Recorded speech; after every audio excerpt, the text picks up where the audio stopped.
In Numbers chapter 16 and 17, we get some really powerful reminders that God sees you.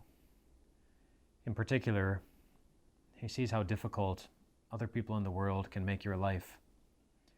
Even if nobody else sees it, God does. Some people challenged Moses and they challenged Aaron, they challenged the authority that they had, and they wanted someone else to be in charge again.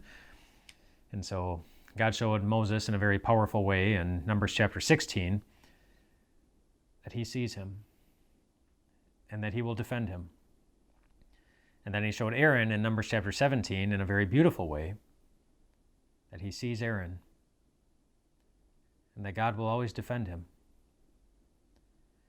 And then in the next chapter, Numbers chapter 18, God reminds Aaron of his responsibilities that he has in working with the Levites and overseeing a lot of the worship facilities and a lot of the worship regulations. And then he throws in this line to Aaron where he talks about the promised land and the land that everybody was going to be living in someday. And he says to Aaron, "But there is no inheritance for you in that land."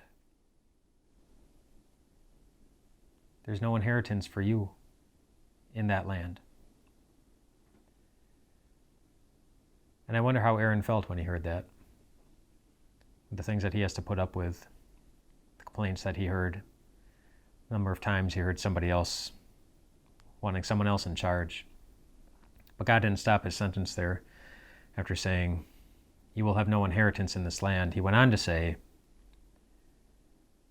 "Because I will be your inheritance." Aaron was going to inherit God. And if at the end of all of this, for us,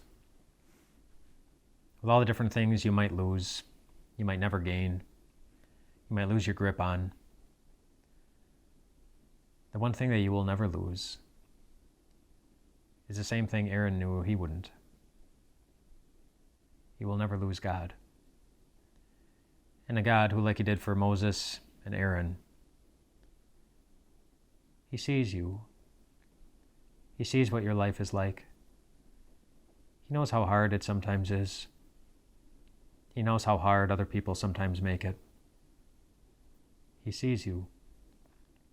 And at the cross of Jesus, he promised that one day he will defend you in front of the whole world. In front of the whole world. He will hold on to you. And if that's the worst case scenario through all of this, that's not very bad. That's not bad at all.